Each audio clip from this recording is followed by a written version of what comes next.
игромания, алкоголизм, наркоманияларды космоэнергетика емдей ала ма деп. Міндетті түрде үйдегі семья дұрыс болу керек. Семья, үйдегі отношения дұрыс болу керек. Мен өзім ең алғаш оқып келген кезде 11 алқашты алып ағам. Арақ ішкенін қойғызым, наша шегетін болды дейді. Кім заказать етіп келеді, сол адам өзінің өмірге деген тактикасын ауыстыру керек. Именно соларға арналған каналдар бар. Канал специально беріледі. Сонымен именно айтқанды бірге бір жасайсыз, нәтиже аласыз.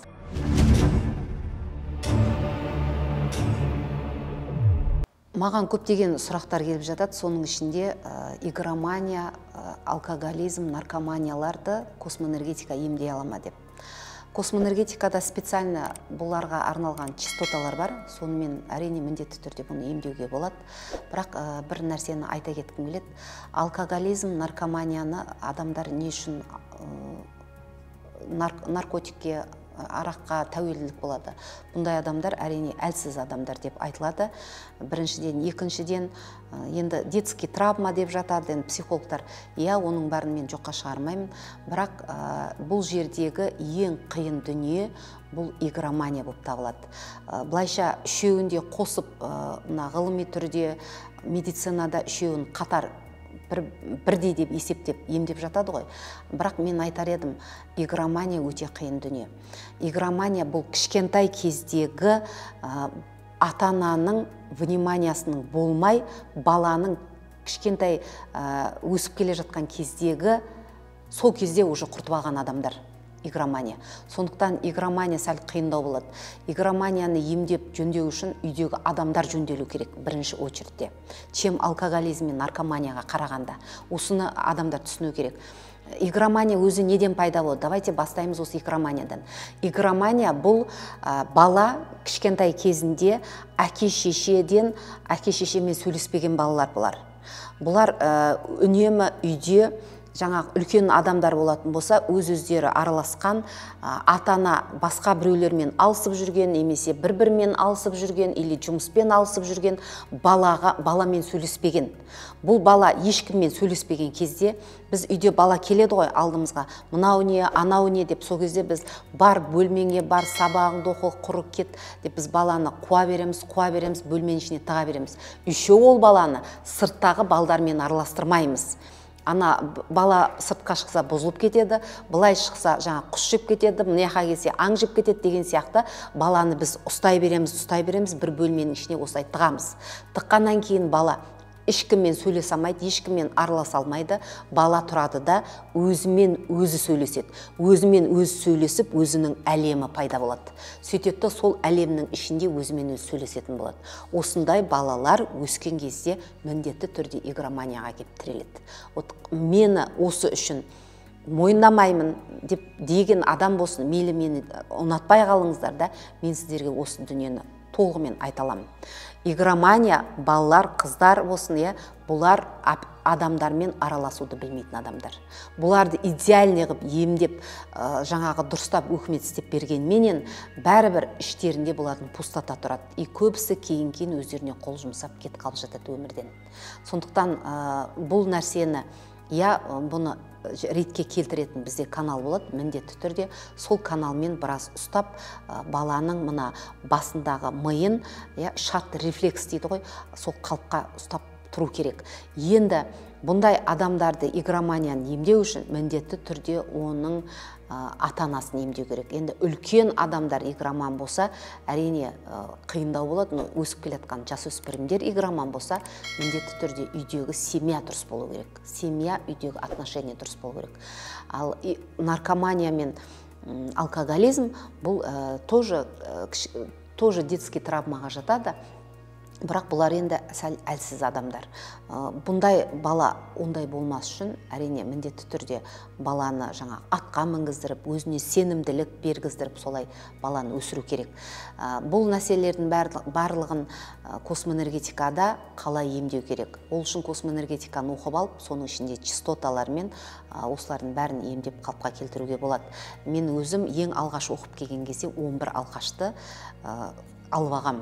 арқайсынан әлі есімнен кетпейді, 5000 теңгеден алдым, көп ақша алмадым, тағы вдруг қоймай жүрсе, потом ақшамды қайтар деген айқай болады дедім да, 5000 теңгеден жаңағы 11 алқашты алып алдым. Сөйтіп залға кіремін. Әрине космоэнергетикада тек қана офлайн емдеу емес, онлайн да емдеуге болады. Вот сыртынан 11 алқашпен күніге 2 сағат, 3 сағат жұмыс жасадым. Сол кезде түсінгенім, біреу 3 күнде қойып жатты арағын, біреу жаңағы 10 күнде қойып жатты. 21 күн жасалынады. 21 күнде адамның миы сол қалыптасады. Космоэнергетикада 21 күнде кез келген адамның миы сол шартты рефлекске қалыптасады. Ми сол нәрсеге үйренеді. Осылайша 21 күн емдедім. 8-і қойды, біреуі 3 айдан кейін қойды, біреуі 1 жылдан кейін өзі үшін цирроз печень болып қойды. Соның ішінде біреуі ғана хабарсыз кетті, қалғандары почти қойды. Жаңағы немет гүлімен келіп жатыр, алтындармен келіп жатыр, рахметін айтып жатыр. Бірақ менің осы жерде бір түсінгенім мынандай болады екен. Біз когда оның күйеуім ішеді деп келеді, оны жаңағы арағын қойғызып бересің, содан кейін қойды, рахмет деп гүлін, тортын әкеп беріп, жаңа рахметін айтып кете ма, сосын 6 айдан кейін кеп тұр. Не болды десем, енді күйеуім дейді, арақ ішкетін қойғыздым, наша шегетін болды дейді. Содан кейін оның нашасымен алсасын, нашасын қойғыздыртып берсең, ол уже қыздарға баратын болып кетеді. Онысын қойғызып берсең, емесе ол уже жұмыс істемей үйде жатып алатын болып кетеді. Бұл неғып бұлар арғарай нормальный өмір сүріп кетпейді деп мен арғарай уже зерттей бастадым. Сол кезде мен түсінгенім, кім заказать етіп келеді, сол адам өзінің өмірге деген тактикасын ауыстыру керек. Сол себепті менің түсінгенім, әрбір жаңағы күйеуің іше ма, әйел өзі оқып алу керек. Оқыған кезде көп деген дүниені түсінеді, өзінің мына мышлениясын, миын өмірге деген тактикасын ауыстырады. Сол кезде Алла тағала ана күйеуін де автоматын ауыстырып ішпейтін қып, қасыңа қойып қоя салады, болды. Проблема жоқ. Вообще өмірді қиындатуға болмайды. Мен оны оқимын, содан кейін ананы істеу керекпін, гепатоген жабу керекпін, ана күйеуімді емдеу керекпін, ойбай қош одан сіз істеп берсеңізші деген адамда, значит, өміріне деген, өзіне деген жауапкершілік жоқ. Ал жауапкершілігі жоқ адамды Алла тағала еш уақытта проблемасын шешіп бере салмайды. Бір проблемадан құтылдың ба, екінші проблема шығады. Одан құтылдың ба, үшінші проблема шығады. Сондықтан космоэнергетиканы менің айтатыным, кез келген адам өзі оқу керек. Оқыған кезде барып, санасы өзгереді, ойы өзгереді, кез келген сұрақтың ответін жаңа каналдарға тұру арқылы, наработка арқылы түсінеді. Сол кезде, түсінген кезде адам осознанность деп айтады ғой психологтар, осознанностьқа келген кезде сіздің айналаңыздағы дүниені Алла тағала өзі бүйтіп реттестіріп қалыпқа қойып қояды. Осыны адамдарға түсіндіргім келеді. Сол үшін де мен космоэнергетиканы әрбір адам өз оқу керек деп айтатыным. Бұл біріншіден, екіншіден, мысалы, күйеуім ішеді. Ол күйеуі ішкен кезде қандай қылығы бар, не әдеті бар, оның барлығын мен досконально жөндеп отпаймын ғой. Оның барлығын өзің білесің. Әрбір ана, әрбір әйел өзінің баласын, өзінің күйеуінің, өзінің қызының қандай қылығы бар, қай жері дұрыс емес, оның барлығын адамдар өзі біледі. Сондықтан сен өзің оқыған кезде, сен өзің ол нәрсені қалыпқа келтіресің. Соны адамдарға түсіндіргім келеді. Сондықтан да әрбір адам космоэнергетиканы өзі оқып, өзі владеть етіп үйрену керек. Сол үшін де мен өздері оқып алу керек деп айтатыным.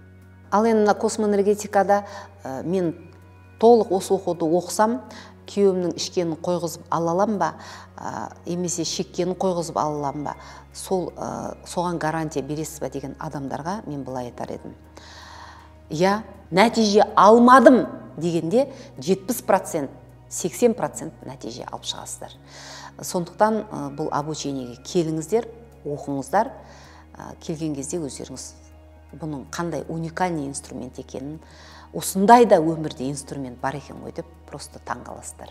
Сондықтан оқуға келіңіздер, мен сіздерді космоэнергетиканың курсында күтетін боламын. Ал басқа да сұрақтарыңыз болатын болса, Инстаграмға тіркеліңіздер, сол жерден күнделікті прямой эфирден аласыздар, немесе астына комментарияға жазып кетсеңіздер болады. Мен алдағы уақытта сол тақырыптар туралы айтатын боламын.